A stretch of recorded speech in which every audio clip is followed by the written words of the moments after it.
오늘 본문 말씀은 히브리서 8장 7절부터 13절입니다. 히브리서 8장 7절부터 13절입니다. 저 첫 언약이 무흠하였다면 둘째 것을 요구할 일이 없었으려니와 저희를 허물하여 일렀으되 주께서 가라사대 볼지어다 날이 이르리니 내가 이스라엘 집과 유다 집으로 새 언약을 세우리라. 또 주께서 가라사대 내가 저희 열조들의 손을 잡고 애굽 땅에서 인도하여 내던 날에 저희와 세운 언약과 같지 아니하도다.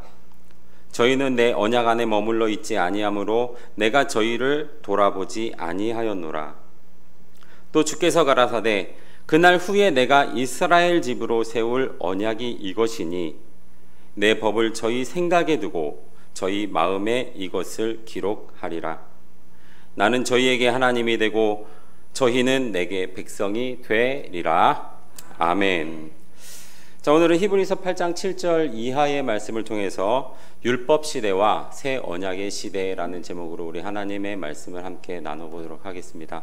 율법 시대와 새 언약의 시대.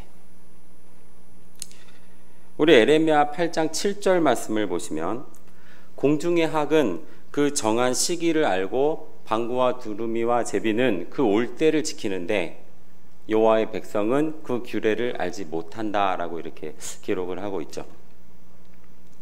이 말씀은 때를 따라서 지켜야 할 규례가 있는데 하나님의 백성들은 그것을 알지 못해서 지키지 못하고 있다, 이렇게 한탄을 하고 있는 것 아닙니까? 오늘 말씀의 제목이 뭐예요? 율법 시대와 새 언약의 시대, 이렇게 되는 거예요. 오늘날 많은 사람들이 신앙생활을 하면서 지금의 시대가 어떠한 시대인가, 율법 시대인가, 새 언약의 시대인가, 이런 것을 구별하지 못하고 어쩌면 신앙을 하고 있는 게 아닌가 생각이 듭니다. 그래서 방금 읽어봤던 그 에레미야 8장 7절에 공중의 학, 그리고 반구와 제비와 두루미는 다 아는데 여호와의 백성은 알지 못한다라고 이렇게 한탄하는 것은 그 당시 에레미야 선지자가 이스라엘 백성 유다 족속에게 한 그 이야기지만 이 이야기가 오늘날을 살아가고 있는 많은 믿는 사람들에게도 하고 있는 이야기다라는 것을 깨달아야 할 줄로 믿습니다. 오늘 이 자리에 계신 분들은 그 때와 시기를 온전히 분별할 수 있는 그런 지혜자들로 나타나기를 간절히 원합니다. 만약에 지금 시대가 율법 시대라면 신앙생활 할 때 어떻게 했습니까? 그 율법을 붙들고 율법을 통해서 신앙을 해야 돼요. 그런데 만약에 지금 이 시대가 새 언약의 시대라면 어떻게 해야 되는 거예요? 율법에서 벗어나야 할 줄로 믿습니다. 우리 사람의 살아가는 그 모습을 생각을 해보면 이 세상에 변화가 있고 그 변화가 있을 때마다 규칙과 규범들이 어떻게 됩니까? 같이 변하는 거예요. 그죠? 일제시대 때 우리 한번 생각해 봅니다. 1945년도에 대한민국 그 일본에서부터 광복을 하죠. 해방을 당합니다. 그러면 그때를 살고 있었던 우리나라 사람들은 더 이상 일제시대 때 지켰던 그 규범들을 지킬 것이 아니라 어떻게 하는 거예요? 광복으로 인해서 찾아온 새 시대의 규범을 지켜내야 되는 거예요. 그죠? 근데 어떤 사람이 광복이 된 줄도 모르고 해방이 된 줄도 모르고 그때의 규범을 고집을 하고 지킨다. 그 자기만 그러면 좋겠는데 주변에 많은 사람들한테 그 예전에 지켰던 그 일제시대의 규범을 강요하고 지키라고 한다라고 한다면, 그 당시에 그런 사람이 있었다면 어떤 취급을 받았겠습니까? 아마도 정상적인 사람의 취급을 받지 못했을 거예요. 그죠? 시대에 따라서 이 법이라는 것, 규범이라는 것이 변한다라는 것이죠. 그죠? 우리 한 개 더 생각해 볼까요? 그 당시에 우리나라가 해방할 그 당시 전쟁이 있었잖아요. 2차 세계대전. 그죠? 미국이 일본에다가 원자폭탄 2발을 통해서 일본이 항복을 하고 2차 세계대전이 끝납니다. 더불어서 대한민국은 광복을 했고. 근데 그 당시에 그 괌에 진주하고 있던 일본군이 한 사람이 있었는데 이 사람이 어떻게 했는지 압니까? 그 이후로도 세상이 바뀐지를 모르고 27년간 홀로 남아서 작전을 수행한 거예요. 그 사람이 1973년도에 발견이 됩니다.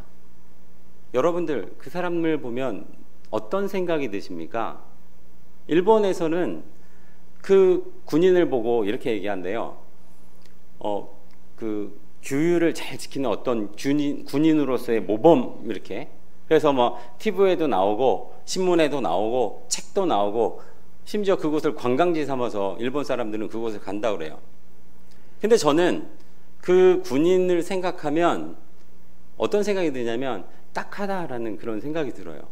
27년이나 되는 그 긴 시간을 홀로 남아서 세상이 바뀐 줄도 모르고 그렇게 홀로 전쟁을 했던 그 사람, 그 27년의 그 시간을 어떻게 누가 보상을 하겠느냐라는 것이죠. 제가 왜 이 얘기를 하고 있냐면 우리 믿는 사람들이 십계명이라고 하는 율법을 가지고 신앙생활을 합니다. 모태신앙으로 태어난 사람, 태어나자마자 신앙생활을 시작하는 거예요. 임종할 때까지. 근데 그 사람이 붙들고 갔던 것은 율법이라고 하는 것을 통해서 신앙을 했다. 그러면 율법 시대라면 상관이 없겠지만 만약에 지금의 시대가 율법 시대가 아니라면 그 당시에 괌에서 27년간 혼자 세상이 바뀐 줄도 모르고 전쟁을 수행했던 그 일본군, 그리고 평생을 율법을 통해서 신앙했던 그 신실했던 그 믿음의 사람, 무엇이 틀리겠습니까? 다를 바가 없는 거예요. 그러면 그 신실했던 그 믿음의 사람의 신앙은 누가 보상을 하겠습니까? 왜 그런 상황이 벌어졌을까요? 때를 알지 못했던 줄로 믿습니다. 오늘 말씀을 통해서 오늘의 시기가, 오늘의 때가 어떤 때인가를 깨닫는 그런 귀한 시간 되시기를 간절히 원합니다. 자, 기독교라고 하는 것은 어떤 종교냐면 죄라고 하는 것을 해결하는 종교예요. 그럼 죄라고 하는 것을 해결을 해야 되는데 생각해 봅니다. 이 죄를 해결하는 방법, 그냥 이 질문이 단순하게 그냥 논리적인 질문이다 라고 치면 논리적으로 답변한다면 간단하잖아요. 죄를 해결하는 방법은 죄를 짓지 않으면 된다. 그런데 결과적으로 사람이 그렇게 기계처럼 논리적으로 행동하고 논리적으로 판단하고 이렇게만 합니까? 그렇지 않잖아요. 머릿속에서는 그렇게 생각을 한다 할지라도 행동은 그렇게 되지 못하는 것, 생각은 그렇게 되지 못하는 것, 그것이 사람이, 그러니까 사람은 죄라고 하는 문제에서 자유로울 수가 없었다라는 것이죠. 어떤 규범을 통해서는. 그래서 크리스찬들이 이렇게 얘기하는 거예요. 죄를 짓고 회개를 하고 또 교회에서 열심히 신앙생활을 하고 또 봉사생활을 하고 선하고 착하게 하면 이 죄라고 하는 문제가 해결이 되지 않겠느냐라고 이렇게 생각합니다. 그런데 천만의 말씀, 그것으로 죄라고 하는 문제가 해결되는 게 아니에요. 자, 회개라고 하는 게 뭡니까? 돌이킬 회, 고칠 개예요. 돌이켰으면 어떻게 해야 되는 거예요? 그 다음에 고쳐야 되는 거예요. 그런데 많은 사람들은 어떻게 합니까? 죄를 지었어요. 죄를 짓고 그것을, 내가 죄를 지은 걸 알았어요. 그래서 어떻게 합니까? 반성을 했어요. 그러고 나서 그것을 고쳐야 되는데 어떻게 하는 거예요? 고치지 못하고 또 죄를 짓고. 그러면 돌이킬 회하고 개는 못하는 거죠. 그냥 그 사람은 회개하는 게 아니고 그냥 뭐 하는 거예요? 회하는 거잖아요. 회.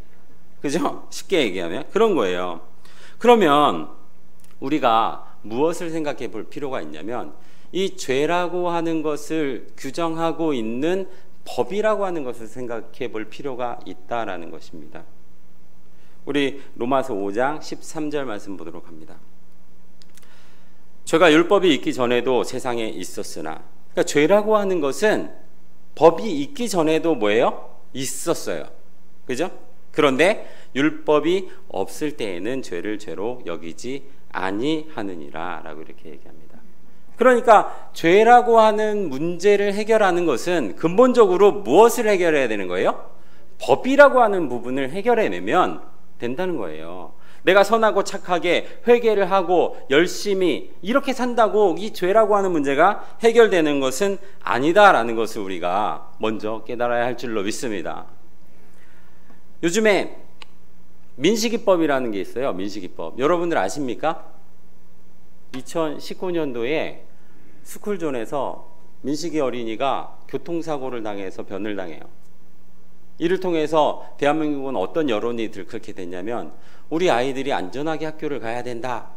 이것을 보호해줘야 된다라고 하는 그런 여론이 들끓었고 이듬해 2020년 3월 달에 국회에서는 법을 제정하는데 그게 민식이법이에요.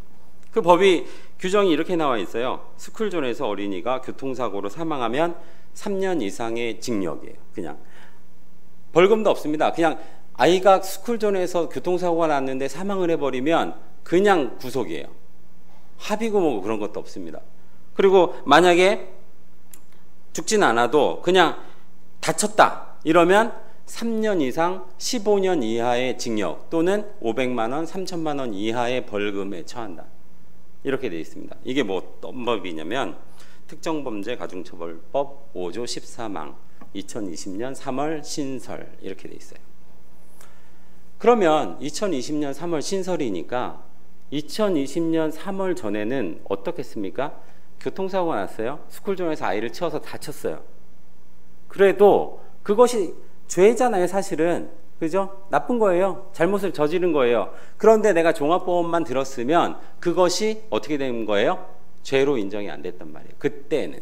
그런데 2020년 3월부터는 어떻게 되는 거예요? 그것이 죄가 되는 겁니다. 왜 죄가 됩니까? 특정범죄 가중처벌법 2020년 3월 신설 이렇게 돼서 그런 거예요. 그 전에 교통사고 나서 아이를 치면 안 잘못하는 거 아니잖아요. 잘못하는 거예요. 잘못하는 거지만 그때는 그런 법이 없어서 그것이 법적으로 죄가 되지 않았는데 이제는 뭐예요? 그것이 형법적으로 죄가 된다라는 것입니다. 법이라는 것이 있어서 그런 거예요. 반대로 어떤 법도 있습니까? 예전에 있었는데 법이 있었는데 없어지는 법들도 있는 거예요. 뭐 국가보안법, 뭐 이런 거, 유신헌법 이런 것들은 옛날에 있었던 법. 그것을 범하면 죄가 됐었는데 이제는 그 법은 없어졌어요. 그런 행동을 하더라도 이제는 죄가 돼요, 안 돼요? 안 되는 거예요.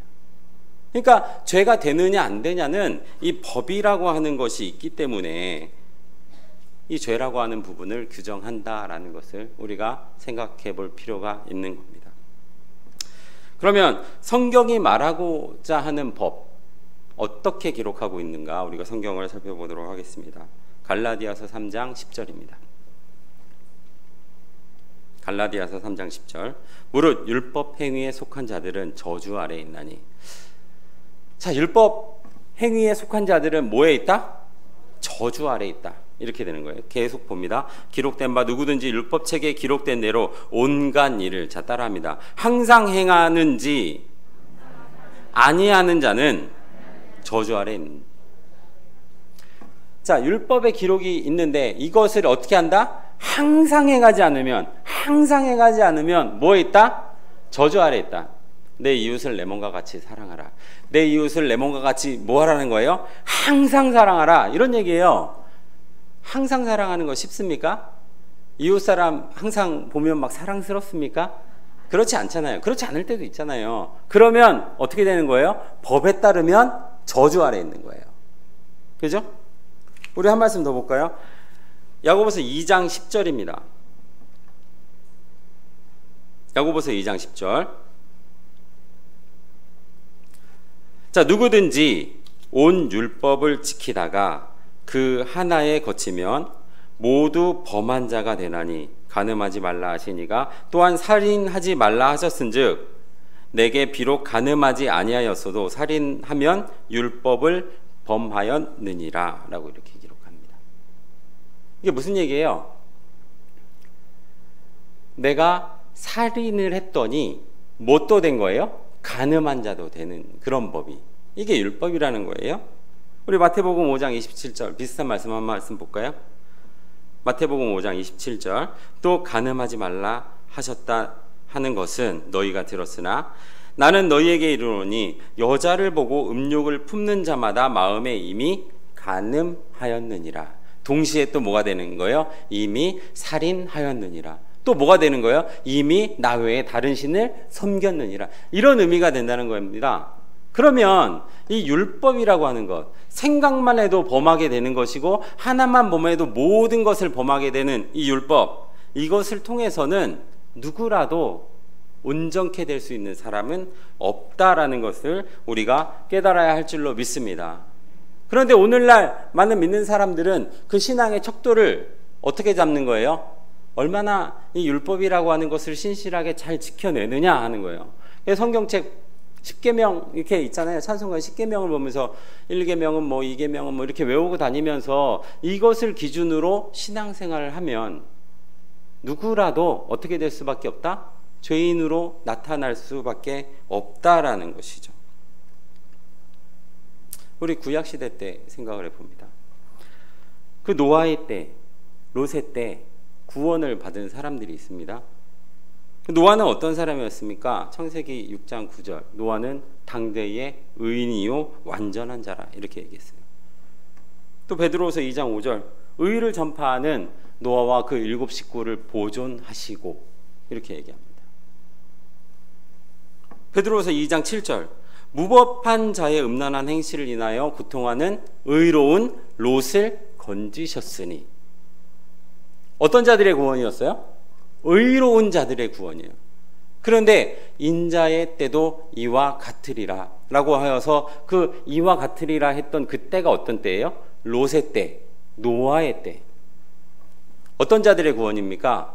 의인의 구원인 줄로 믿습니다. 그런데 이 율법 시대에는 이 율법을 가지고서는 누구라도 의인이 될 수가 없다라는 것이죠. 우리 갈라디아서 5장 4절 말씀 봅니다. 갈라디아서 5장 4절 율법 안에서 의롭다함을 얻으려 하는 너희는 그리스도에게서 끊어지고 은혜에서 떨어진 자로다. 율법을 통해서 어떻게 하겠다? 의롭다함을 얻으려 하는 사람이 있는데 그 사람들은 어떤 자예요? 은혜에서 떨어진 자. 이렇게 되는 거예요. 그리스도에게서 끊어지고 은혜에서 떨어진 자. 이렇게 나타난다. 그러니까 결과적으로 이 율법이라고 하는 것은 우리를 구원할 수 있는 그런 법이 아니다라는 것을 우리가 깨달아야 할 줄로 믿습니다. 그러면 이 율법이라고 하는 것이 왜 지금 시대를 살아가고 있는 우리들을 구원할 수 없느냐라는 거예요. 우리 갈라디아서 3장 19절 말씀 보도록 합니다. 그런즉 율법이 무엇이냐? 범법함을 인하여 더하신 것이라. 천사들로 말미암아 중보의 손을 베푸신 것인데 약속하신 자손이 오시기까지 있을 것이라. 율법이라고 하는 것은 언제까지? 약속하신 자손이 오실 때까지만 있는 거예요. 그까지만. 근데 그 약속하신 자손이 누구예요? 갈라디아서 3장 16절 말씀을 보시면 이 약속들은 아브라함과 그 자손에게 말씀하신 것인데 여럿을 가르쳐 그 자손들이라 하지 아니하시고 오직 하나를 가르쳐 내 자손이라 하셨으니 곧 누구다? 그리스도라 라고 말씀하신 줄로 믿습니다. 그러면 이 율법의 기한은 언제까지였다는 얘기예요? 2000년 전에 예수님이 오셨을 때까지, 그때까지라는 거예요. 그때까지. 그죠? 그래서 로마서 10장 4절 말씀에 뭐라고 하는 거예요? 그리스도는 모든 믿는 자에게 의를 이루기 위하여 율법의 마침이 되시느니라 라고 이렇게 말씀하신 줄로 믿습니다. 자, 그러면 여러분 오늘 말씀 제목이 뭐라고 그랬죠? 율법 시대와 새 언약의 시대. 제가 초반에 그랬잖아요. 오늘의 이 시간, 이때가 어떤 때인지 때를 분별하는 자가 되어야 할 줄로 믿습니다. 이렇게 시작을 했잖아요. 그러면 적어도 오늘의 때는 율법 시대는 아닌 줄로 믿습니다. 율법 시대는 아니라는 거예요. 자, 그러면 이 그리스도가 율법의 마침이 되셨다라고 하는 것은 성경에서 어떻게 표현을 하고 있냐면 우리 로마서 13장 말씀 볼까요? 로마서 13장 10절 말씀 봅니다. 사랑은 이웃에게 악을 행치 아니하나니 그러므로 사랑은 율법의 완성이라 라고 이렇게 얘기해요. 사랑을 하면 어떻게 하는 거예요? 율법이 완성된다 이렇게 얘기하거든요. 자, 우리 비슷한 말씀 하나 더 볼까요? 갈라디아서 5장 14절입니다. 자, 사랑은 율법의 완성이라 했어요. 갈라디아서 5장 14절 말씀 봅니다. 온 율법은 내 이웃 사랑하기를 내 몸과 같이 하라 하신 한 말씀을 이루었나니라고 말씀하고 있는 줄로 믿습니다. 자, 보세요. 율법을 한 말씀으로 다 이루었는데 그것이 뭐예요? 내 이웃을 내 몸과 같이 사랑하라 라고 하는 말씀으로 한 번에 이루었다, 이런 얘기예요. 이루었다. 자, 그러면 단순하게 생각하면 이웃을 사랑하면 율법을 완성하는 것인가, 이렇게 생각하는 분들도 있을 텐데, 이 속뜻은요 어떤 의미를 가지고 있냐면, 예수님께서 내 이웃을 내 몸과 같이 사랑하라 라고 했던 그 계명을 몸소 이루신 역사를 성경은 말씀하고 있는 거예요.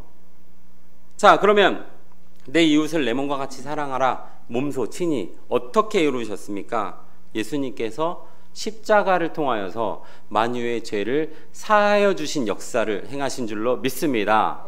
자기의 몸을 들여서 어떻게 하는 거예요? 죄인으로서 구원을 받을 수 없는데 그것을 어떻게 했다는 거예요? 구원을 받을 수 있는 역사로 만들어 주었다. 이보다 더 큰 사랑은 없는 줄로 믿습니다. 그래서 모세 때에 받았던 그 율법에 받았던 그 제사는 어떤 제사였습니까? 성소에 들어가서 제사를 짓는데, 죄를 지을 때마다 어떻게 하는 거예요? 짐승의 피를 뿌려야 되는 거예요. 죄를 지으면 또 짐승의 피를 또 뿌려야 되는 거예요. 또 뿌리고 또 뿌리고, 죄를 짓고 또 뿌리고, 죄를 짓고 또 뿌리고. 이게 어떤 법을 통하여서 있었던 제사였어요? 율법을 통하여서 있었던 제사. 그런데 예수님께서는 어떻게 하셨습니까? 예수님께서는 친히 십자가의 피를 흘리심으로써 어떤 제사를 지으신 거예요? 완전하고 최종적인 그런 제사를 드렸다라는 것을 우리가 깨달아야 할 줄로 믿습니다. 그런 거예요. 그러면 생각을 해봅시다. 예수님이 오시기 전에는 율법을 통해서 우리가 신앙생활을 할 수밖에 없었는데, 예수님이 오시고 난 다음에는 적어도 율법을 통하여서 신앙을 하는 것이 아니다라는 것을 우리가 성경을 통해서 지금 알았단 말이에요. 자, 그러면 무엇을 가지고 어떻게 신앙생활을 우리가 해야 할 것인가 라는 것을 이제 생각해 볼 필요가 있는 거예요. 자, 우리 로마서 7장 6절 말씀 보도록 합니다. 이제는 우리가 얽매였던 것에 대하여 죽었으므로 율법에서 벗어났으니. 자, 무슨 얘기예요? 얽매였던 것에서 벗어났어요? 그러고 나서 또 뒤에 뭐라고 해요? 율법에서 벗어났으니.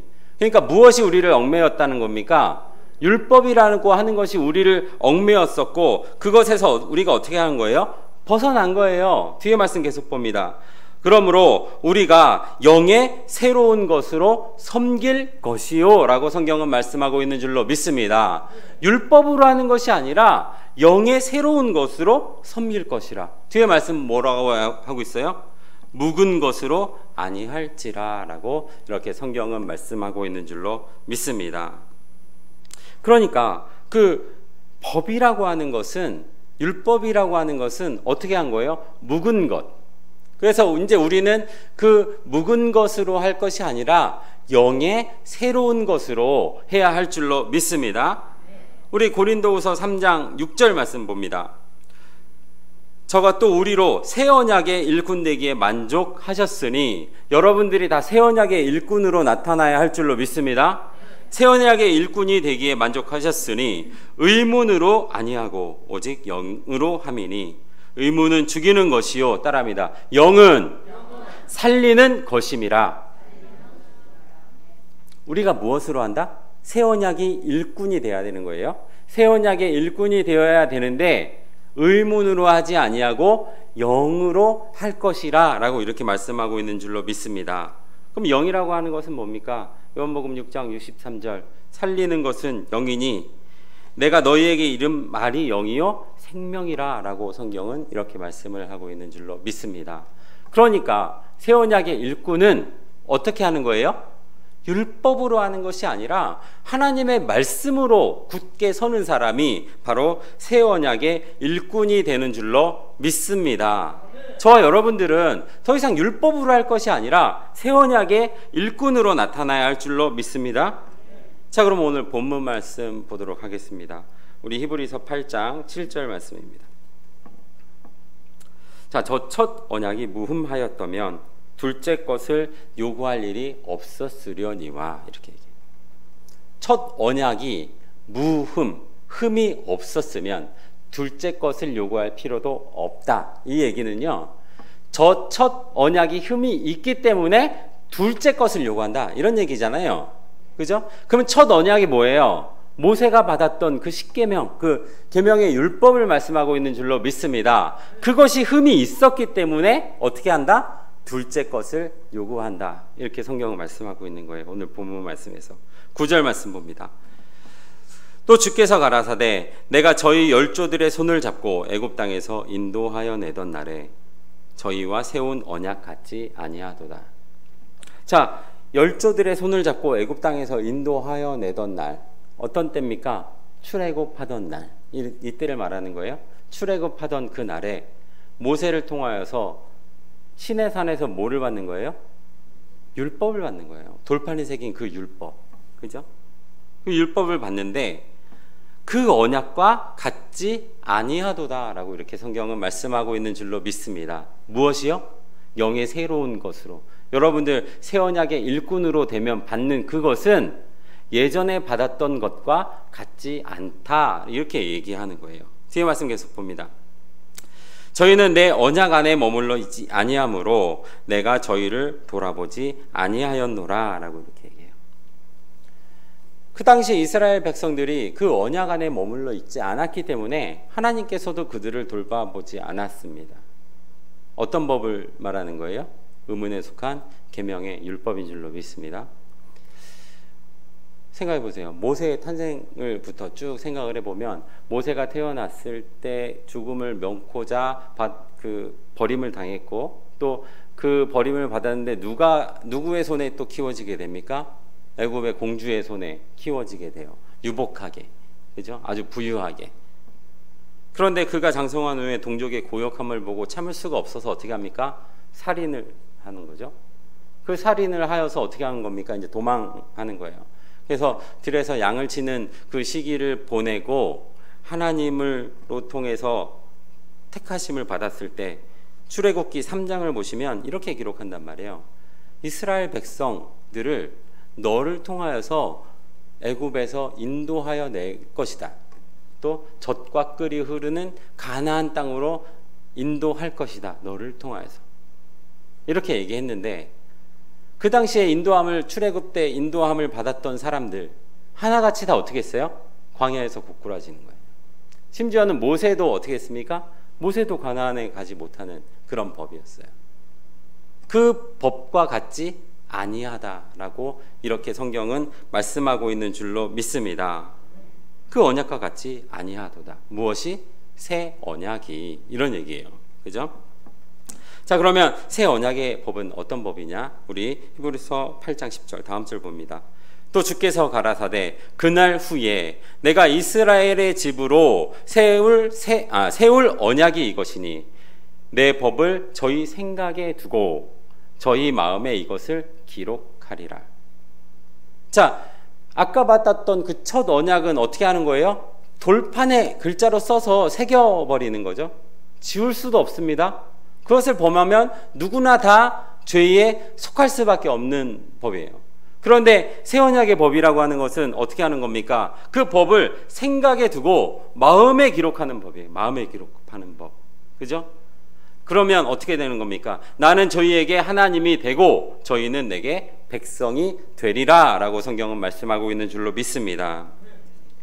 자, 그러니까 이 새 언약이라고 하는 것, 그리고 첫 언약이라고 하는 것, 이것은 너무나 다른 법이다라는 것을 우리가 알 수 있는 거예요.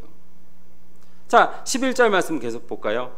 각각 자기 나라 사람들과 각각 자기 형제들을 가르쳐 이르기를 주를 알라 하지 아니할 것은 저희가 작은 자로부터 큰 자까지 다 어떻게 한다? 나를 알미라 라고 얘기하고 있는 거예요. 어떤 자들은 그 마음에 그 생각에 새 언약의 법이 기록된 자들은 이런 얘기예요. 기록된 자들에게 하나님을 알아라 할 필요도 없는 것은 어떻게 하는 거예요? 작은 자부터 큰 자까지 다 하나님을 아는 자다라고 이렇게 성경은 말씀하고 있는 줄로 믿습니다. 이렇게 마음과 생각에 기록하는 법, 이것이 무슨 법이다라는 거예요? 새 언약의 법이다라고 성경은 말씀합니다. 12절 말씀 봅니다. 내가 저희를 부르리를 긍휼히 여기시고 저희 죄를 다시 기억나게 하지 아니할 것이다 라고 이렇게 얘기하잖아요. 죄가 있어요. 죄가 있는데 그 죄를 다시는 기억하지 않겠다. 그리고 너희 마음에 어떻게 하는 거예요? 새 언약의 법을 쓰라는 거예요.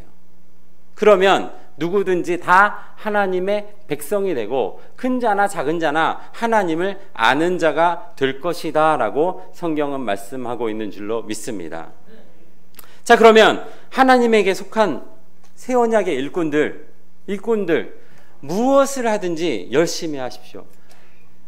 무엇을 하든지 열심히 하고 열과 성의를 다하면 그것이 뭐예요? 하나님의 뜻을 이루어내는 원동력이 될 줄로 믿습니다. 결단코 하나님의 속한 자들이 세상에 보기에 죄를 짓고 나쁜 짓을 하지 않을 겁니다. 새 언약의 법이 내 마음에 있는데 어떻게 그렇게 할 수가 있겠느냐라는 거예요. 그것이 어떤 법이다? 새 언약의 법이다라는 것을 우리가 깨달아야 할 줄로 믿습니다. 우리 13절입니다. 새 언약이라 말씀하셨음에 첫 것은 낡아지게 하신 것이니 낡아지고 쇠하여 가는 것은 없어져 가는 것이라 라고 이렇게 성경은 말씀하고 있는 줄로 믿습니다. 오늘 말씀의 제목이 뭡니까? 율법 시대와 새 언약의 시대. 상반되는 거예요. 율법이라는 것이 있고 새 언약이라는 것이 있다. 새 언약이라고 하는 것이 나타나게 되면 어떻게 되는 거예요? 율법이라고 하는 것은 낡아지고 새하여져 가고 없어져 가는 것이다 라고 이렇게 성경은 말씀하고 있는 줄로 믿습니다. 첫 언약은 이스라엘 백성들을 가나안으로 인도해내지 못했습니다.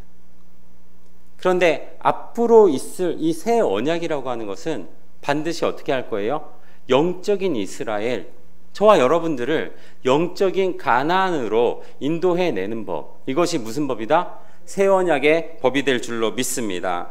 다시는 죄를 기억지 아니하는 이런 새 언약의 율법의 축복을 받는 우리 귀한 성도님들 되시기를 간절히 원합니다. 네, 말씀 마치겠습니다.